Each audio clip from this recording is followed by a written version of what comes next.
discuss rights. Jadi ini terkait studi kelayakan usaha ya atau SKO.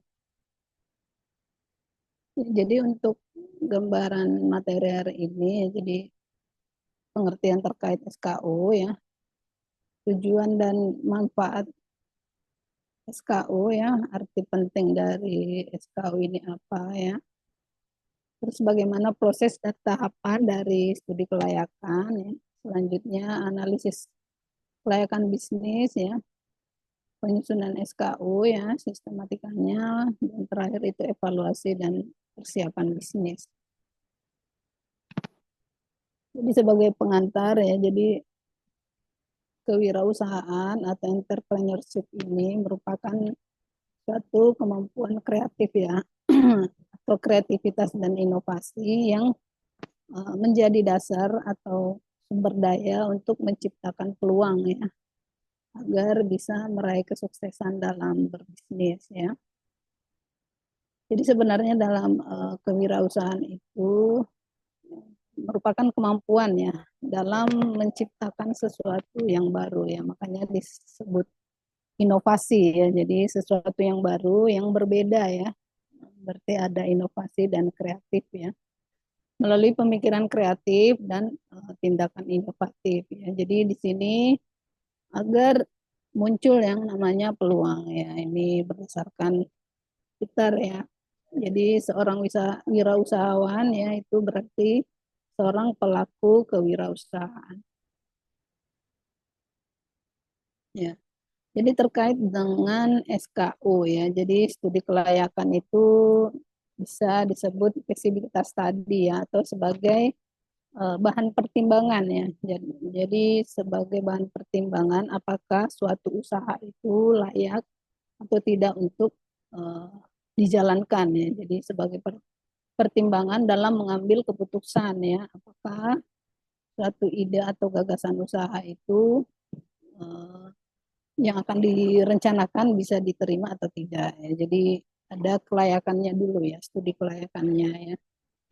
Jadi dalam studi kelayakan ini ya itu dipelajari ya secara detail ataupun mendalam ya terkait dengan usaha ataupun bisnis ya yang akan dijalankan ya. Jadi dalam rangka menentukan layak atau tidaknya usaha itu untuk dijalankan. Jadi ini yang namanya studi kelayakan berarti melihat kelayakannya dulu ya. Apakah suatu usaha ini layak atau tidak untuk beroperasi ya. Di dalam studi kelayakannya juga di dalam studi kelayakan juga ya. Jadi ada banyak aspek ya yang harus dipenuhi ya. Ini berdasarkan Stojo ya. Jadi ada beberapa aspek ya. Jadi ada aspek pasar dan pemasaran ya, teknologi ya, manajemen operasi proyek ya, keuangan ya, yang menjadi dasar pertimbangan ya mengenai layak atau tidaknya suatu usaha itu untuk dijalankan ya. Jadi aspeknya itu bukan hanya finansial saja ya, jadi ada aspek pasar, teknologi ya, aspek lingkungan ya. Nah, ini harus dipertimbangkan ya dalam menentukan suatu usaha ya layak atau tidak untuk dilakukan ya. Sebenarnya apa sih tujuan dari SKU ini ya? Jadi sebenarnya tujuannya itu pertama untuk menghindari resiko kerugian ya. Jadi kan dilakukan studi kelayakan supaya bisa dihitung ya, jangan sampai pada saat dilaksanakan malah ada kerugian. Jadi menghindari adanya risiko kerugian ya. Terus memudahkan perencanaan ya. Jadi kalau ada SKU-nya kan sudah ada perencanaan ya, apa tahapan-tahapan yang akan dilakukan ya. Jadi akan mempermudah proses perencanaan. Terus mempermudah juga terkait dengan pelaksanaan pekerjaan. Memudahkan pengawasan sampai ke pengendalian. Karena di dalam studi kelayakan itu sudah mencakup beberapa aspek ya yang penting untuk dilakukan pada saat melakukan suatu kegiatan atau melakukan usaha. Jadi manfaatnya itu sampai ke pengendalian maupun pengawasan. Jadi lebih mempermudah ya. Terus untuk SKU-nya ini juga ya, ada beberapa manfaat yang bisa kita lihat ya. Jadi ada 3 aspek ya. Jadi ada manfaat ekonomis usaha ya. Terus di sini ada manfaat sosialnya juga ya. Jadi di sini disebutkan ya, jadi manfaat ekonomis ya bagi usaha itu sendiri ya. Nah, ini ataupun manfaat finansial. Jadi berarti usahanya ini dianggap menguntungkan ya, dibandingkan dengan risiko usaha, karena setiap usaha ya ada potensi keuntungan dan kerugian. Jadi manfaat ekonomisnya bagi pelaku usaha itu sendiri berarti meningkatkan jumlah finansial ya, jadi meningkatkan keuntungan ya. Terus untuk manfaat ekonomisnya bagi negara ya, jadi otomatis meningkatkan pertumbuhan ekonomi negara ya, atau ekonomi nasional ya. Jadi usaha itu bisa bermanfaat bagi ekonomi makro ya. Jadi untuk manfaat sosialnya ya, jadi usaha itu otomatis akan bermanfaat ya untuk masyarakat sekitar ya.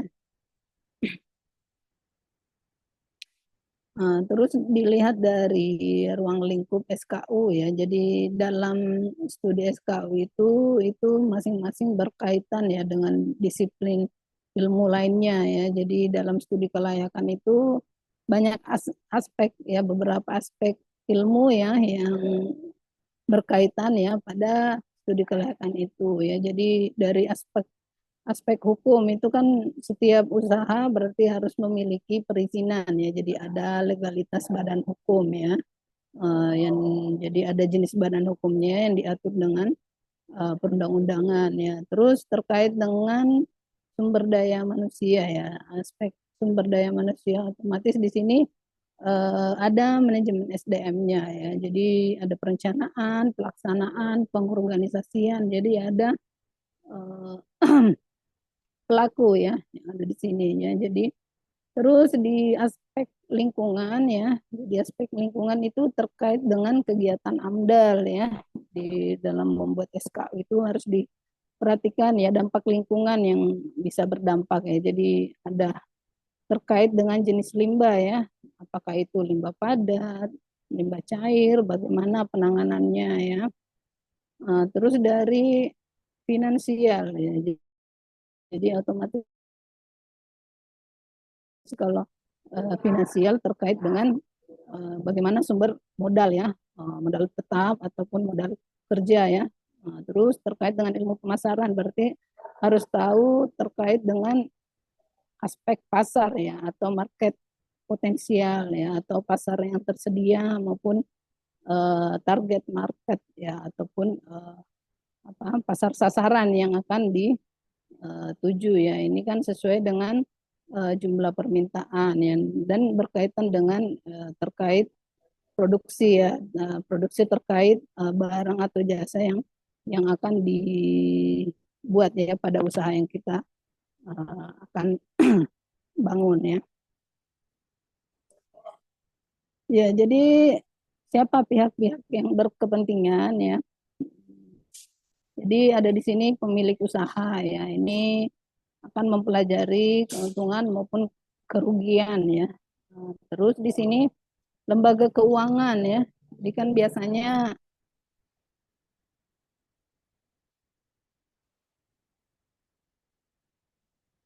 ya lembaga keuangan. Jadi biasanya kalau usaha itu usaha entah itu mikro atau makro, kalau mau mengajukan modal ya di perbankan otomatis harus ada SKU-nya ya, studi kelayakannya dulu ya. Jadi ini harus melihat SKU-nya sebelum melakukan pemberian kredit ya dari pihak bank ya. Terus dari pemerintah ya, jadi dengan adanya keyakinan usaha ini bisa memberikan manfaat untuk perekonomian ya. Kalau untuk masyarakat itu sendiri otomatis bisa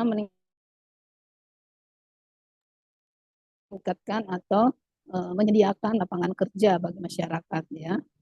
Kalau ukuran manajemennya ya berarti terkait dengan ukuran kinerja perusahaan itu ya.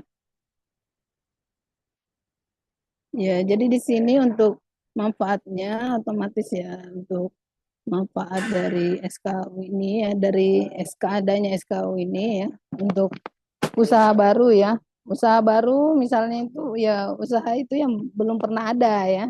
Nah, itu berarti usahanya masih baru ya. Nah, terus pengembangan usaha otomatis dari usaha yang sudah ada bagaimana pengembangannya ya. Itu berdasarkan studi kelayakan ya. Terus sumber daya dana yang terbatas ya. Jadi memanfaatkan sumber daya maupun dana yang ada ya. Dengan adanya SKU ini otomatis bisa memaksimalkan laba ya. Jadi ada hitungan-hitungannya ya bagaimana potensi untuk bisa mendapatkan laba ya. Terus ini kepada masyarakat maupun pemerintah tadi ya sudah disebutkan untuk masyarakat bisa menambah lapangan pekerjaan dan untuk pemerintah meningkatkan ekonomi ya. Jadi sebelum dilakukan SKU ini, sebelum apa memulai bisnis ya. Jadi apa pentingnya SKU itu ya. Jadi memang harus ada seperti apa ya, di riset terlebih dahulu ya melalui SKU ini ya. Maksudnya itu dari SKU ini adalah bagian yang penting ya karena di bagian ini untuk menganalisis ya, ya entah itu dari beberapa aspek ya apakah itu usaha itu bisa menguntungkan atau tidak ya. Jadi untuk SKU itu sendiri ya untuk analisisnya sebenarnya ada dua studi ya yang bisa digunakan ya. Bisa dengan metode SKU ini ya pada saat kita memulai bisnis ya. Studi SKU-nya studinya bisa dengan SKU ini ataupun bisa dengan analisis SWOT ya. Kalau analisis SWOT itu berarti mencari bagaimana kekuatan ya, kelemahan ya, peluang maupun ancaman ya. Jadi ada mencari kekuatan internal maupun eksternalnya ya. Jadi untuk memulai bisnis itu ada dua studi yang bisa digunakan ya. Tapi dalam bisnis plan itu keduanya harus ada ya. Jadi ada SKU-nya dan ada analisis SWOT-nya juga ya.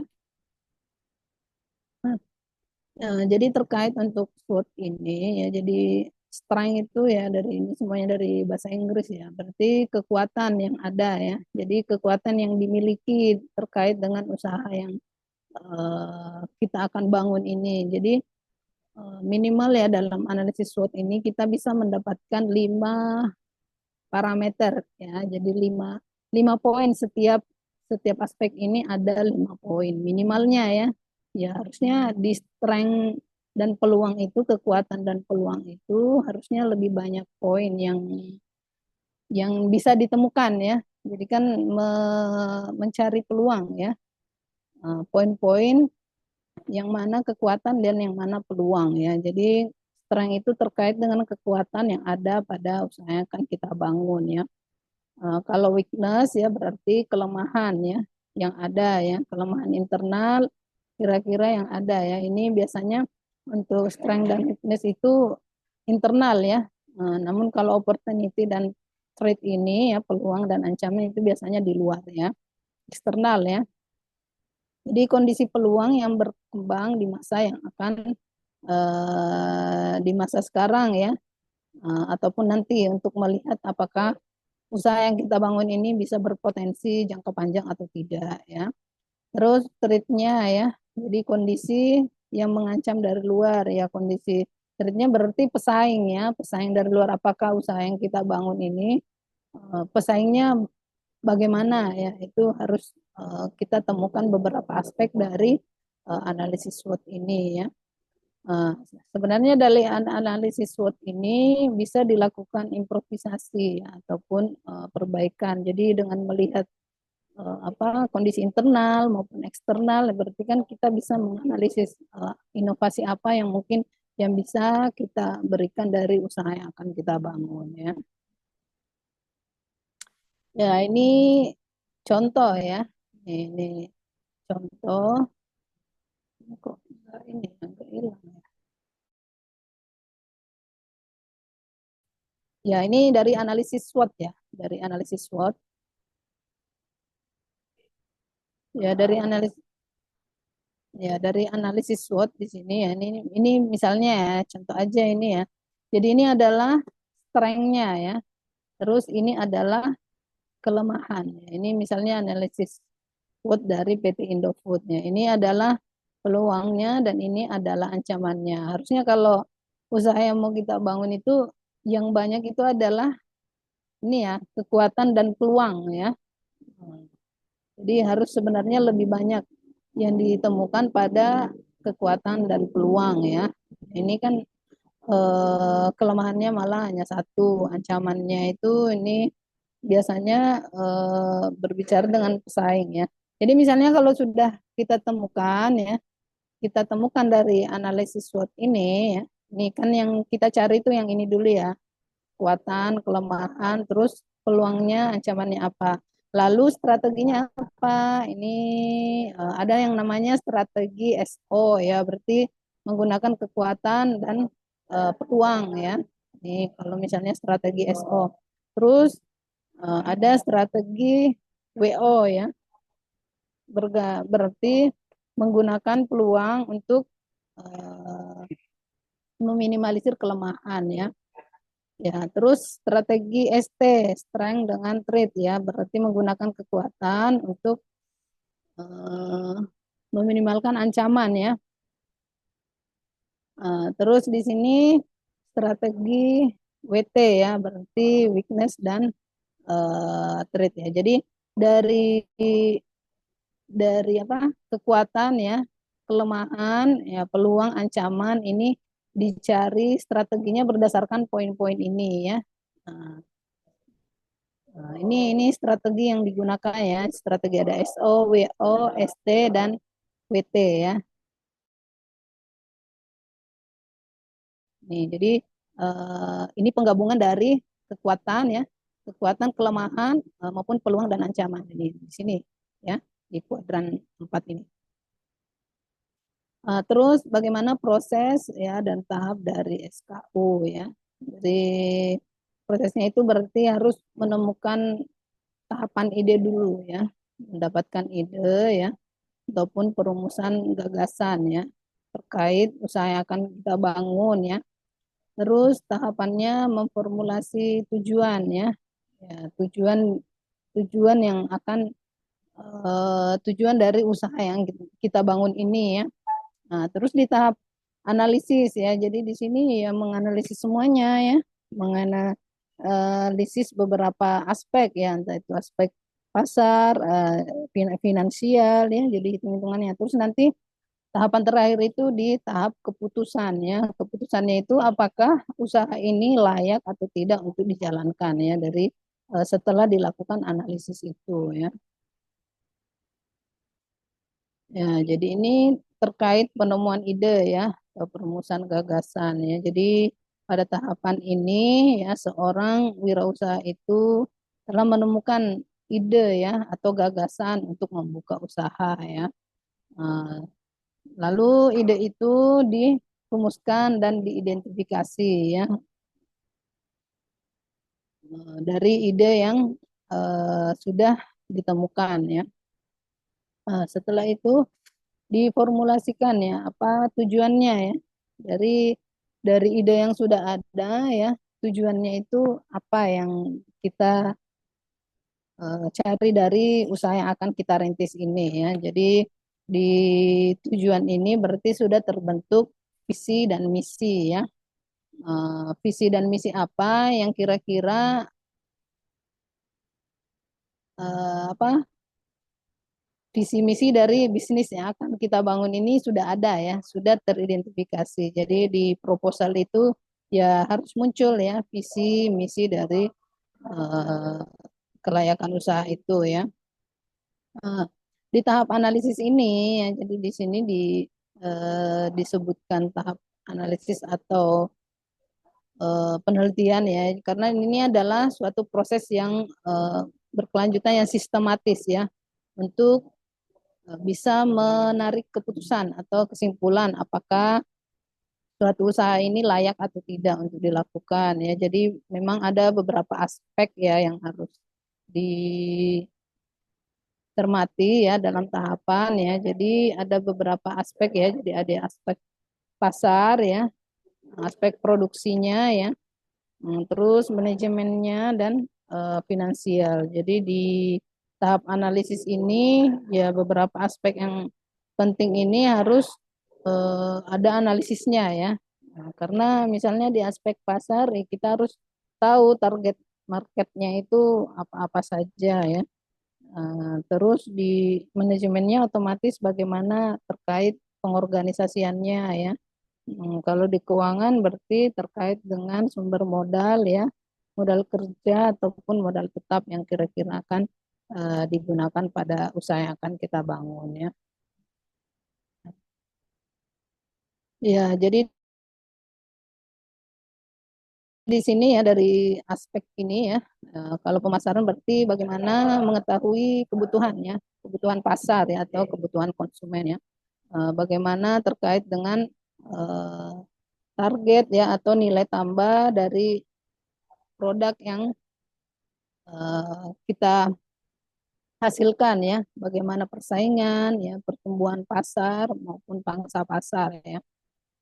Kalau di aspek produksi ya berarti terkait dengan lokasi ya, volumenya, volume operasinya ya, bahan baku ya, peralatan ya. Eh,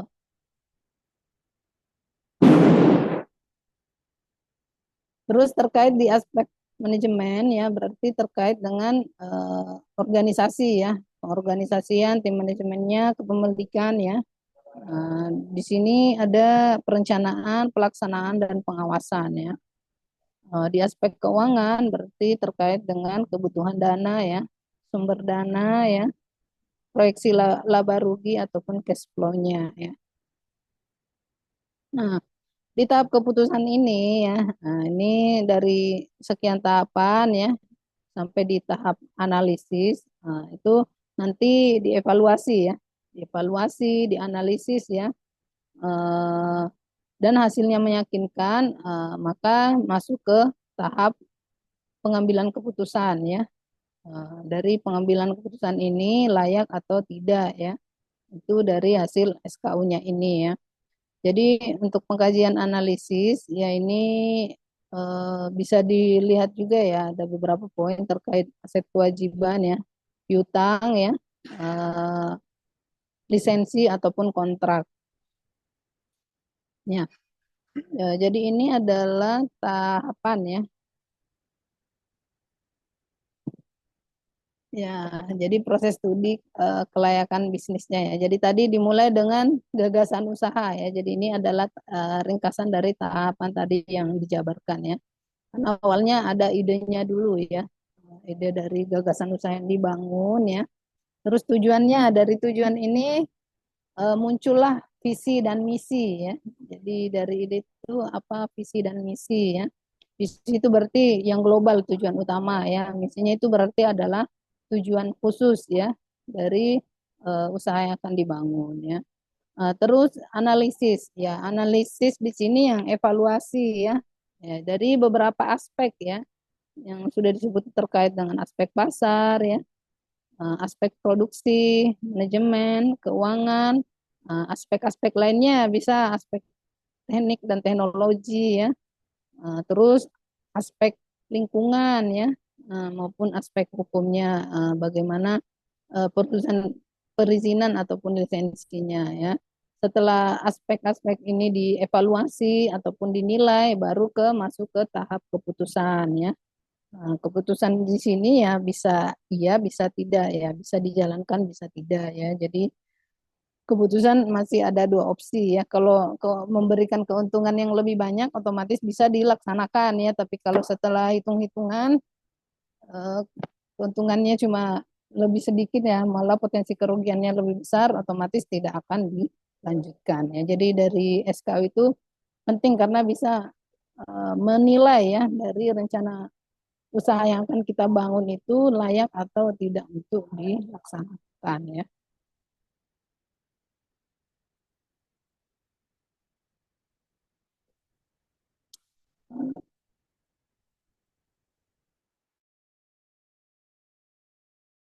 Ya, ini misalnya contoh aja ya. Ini terkait dengan analisis aspek keuangan ya. Jadi hitung-hitungan cash flow ini itu harus masuk ya di dalam proposal ya. Jadi di proposal itu harus ada hitung-hitungannya ya.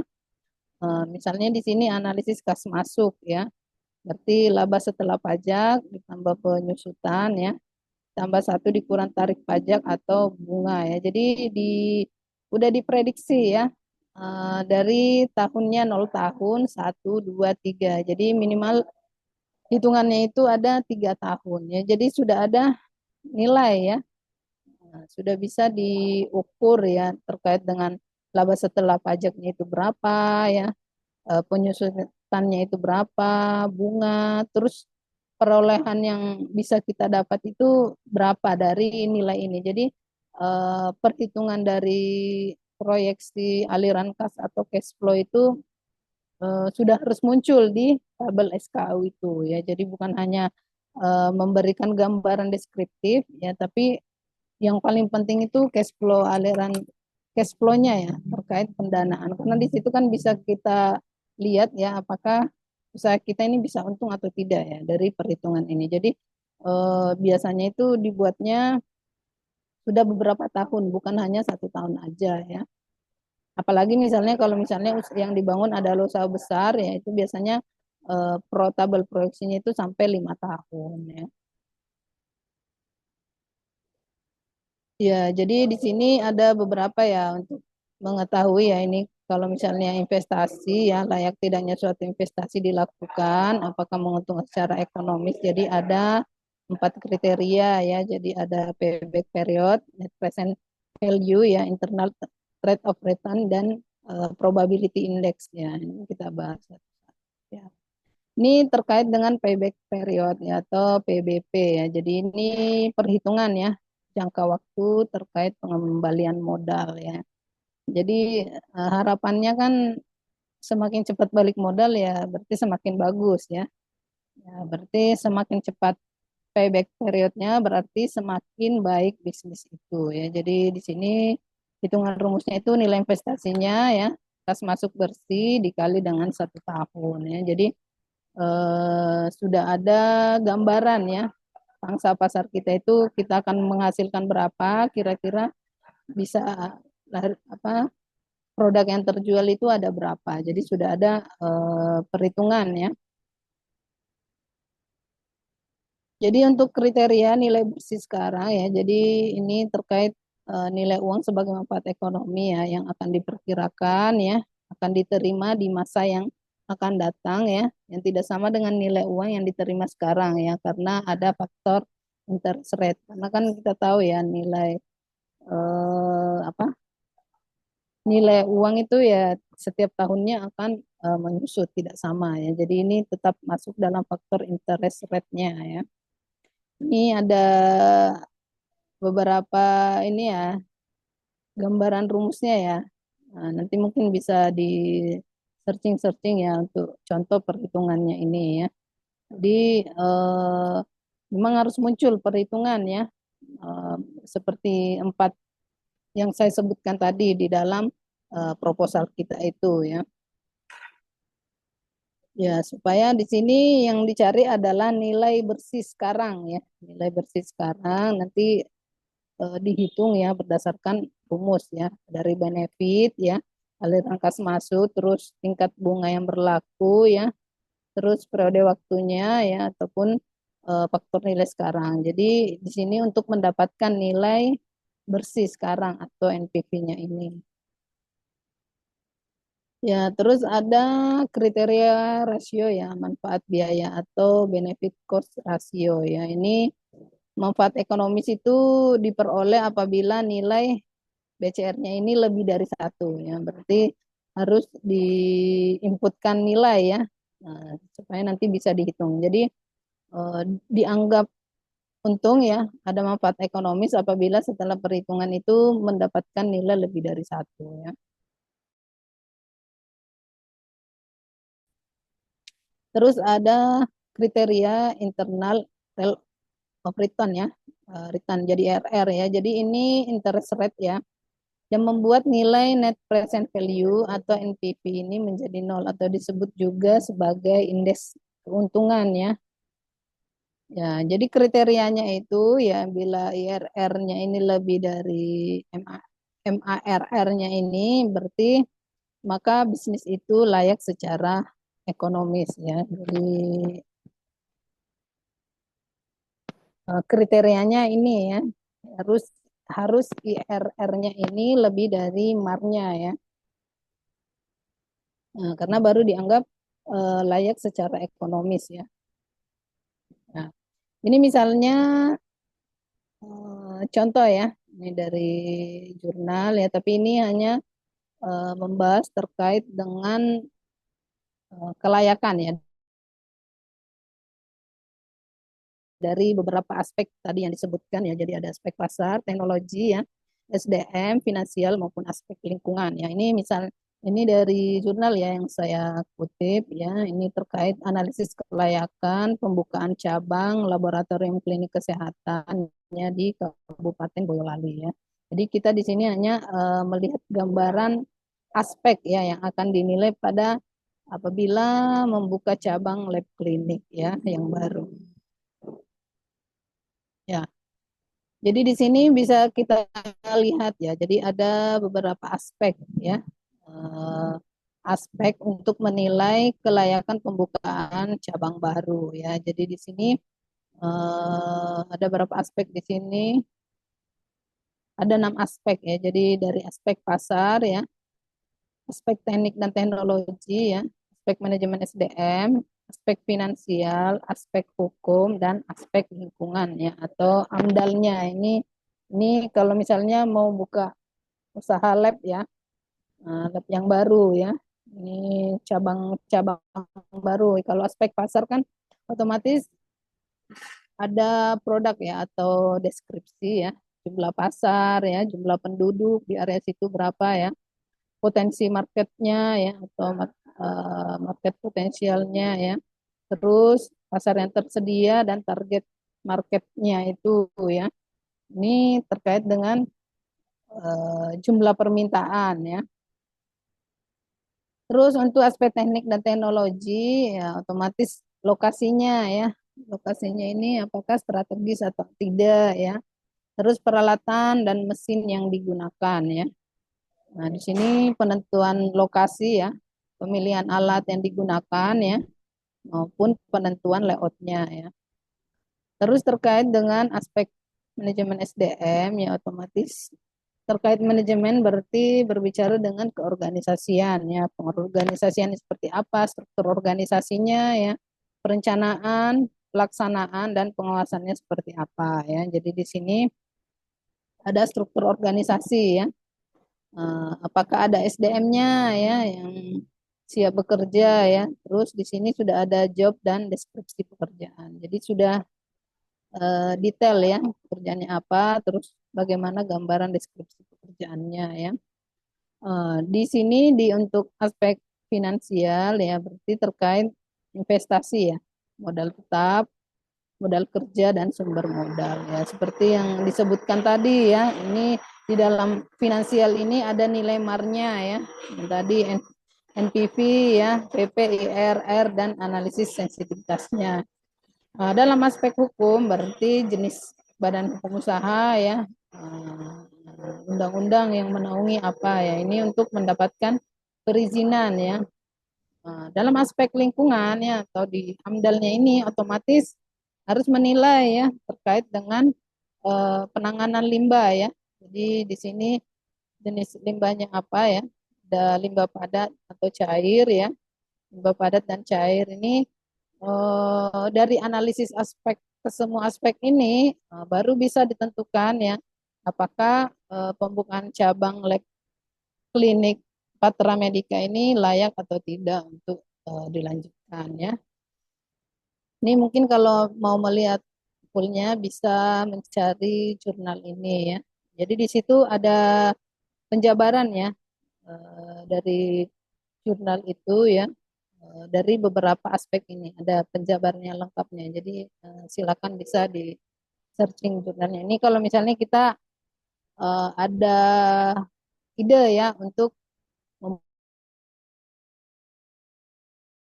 membuka cabang lab klinik ya. Kan kita seorang analis ya, yang berarti kita bisa membuka lab klinik ya.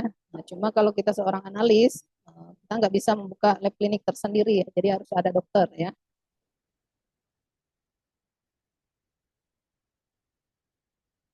Ya, itu tadi contoh dari beberapa aspek ya.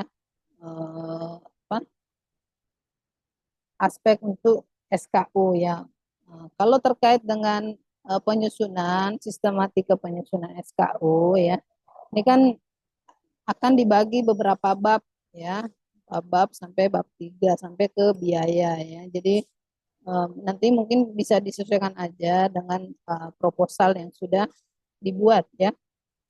Jadi di bab satu itu ya otomatis ada pendahuluan ya, latar belakang ya.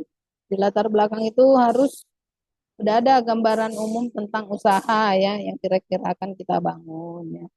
Terus apa faktor-faktor penunjang ya dari rencana usahanya kita yang akan dibangun dan bagaimana gambaran atau prospek usaha ke depannya ya. Jadi di itu tertuang di latar belakang ya, di latar belakang. Nah, terus tujuan ya. Tujuan, jadi di tujuan itu sudah ada muncul visi misi ya. Visi misinya muncul ya dari usaha yang kita bangun ya. Dan kegunaannya ya. Terus di bab 2 itu ya sudah ada mekanisme usaha ya. Mekanisme usaha yang akan dibangun ya. Berarti sudah ada organisasi. Struktur organisasinya itu sudah muncul ya. Terus terkait dengan proses produksinya itu bagaimana ya. Ini terkait pengadaannya seperti apa, entah itu barang atau jasa, proses pengadaannya bagaimana ya. Ini di mekanisme usaha ini sudah harus tertuang ya alat-alat faktor produksi ya, terkait dengan kualitasnya seperti apa ya, dan eh, kuantitas ya dari sumber daya. Terus bagaimana rencana proses ya dan target produksi yang akan dari usaha yang kita bangun ya. Terus poin yang penting juga ya, berarti pemasarannya bagaimana ya, marketingnya itu seperti apa ya, itu harus dijabarkan juga ya di mekanisme usaha ya. Misalnya terkait kondisi pesaing ya, pesaing itu kondisinya ya harus dijabarkan di dalam mekanisme usaha ini. Proyeksi penjualannya kira-kira berapa penjualan yang bisa kita tembus ya dari usaha ini. Terus pengembangannya, proses pengembangannya itu seperti apa.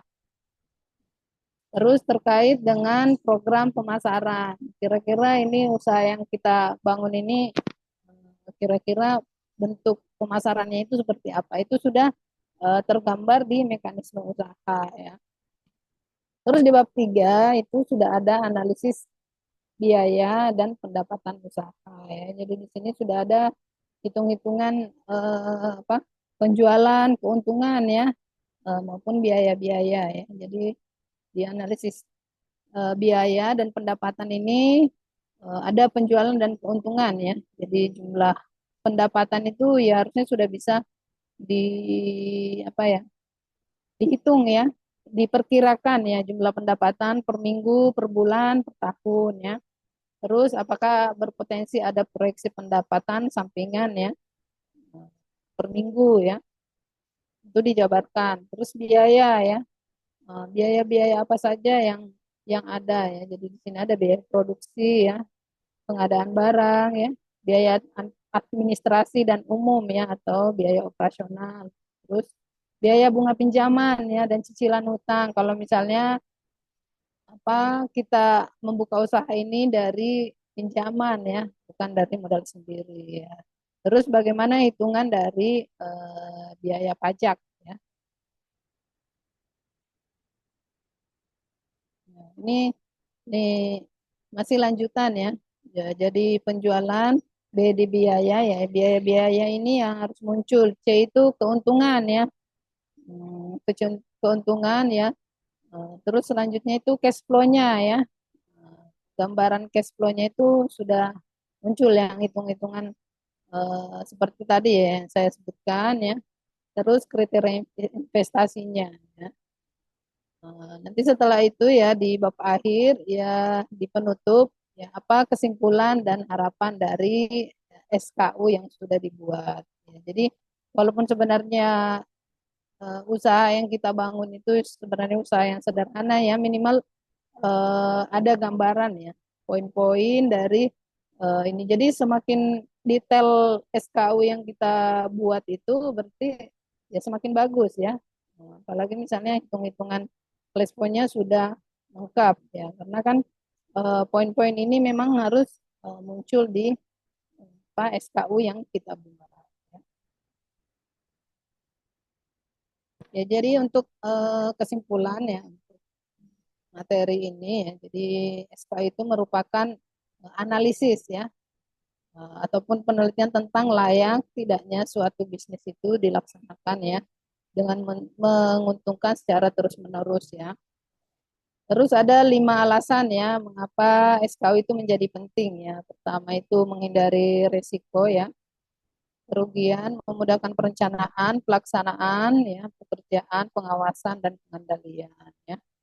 Jadi sebelum bisnis ini dimulai ya ataupun dikembangkan ya, jadi harus ada analisis terlebih dahulu ya, apakah usaha atau bisnis yang akan kita bangun ini, apakah bisa menguntungkan atau tidak. Nah, sehingga bisnis yang atau usaha yang kita bangun ini bisa sesuai dengan harapan.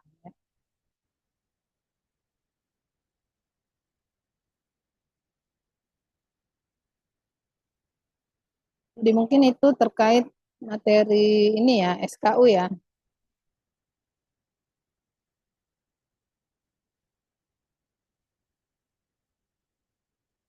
Jadi Ibu, terima kasih.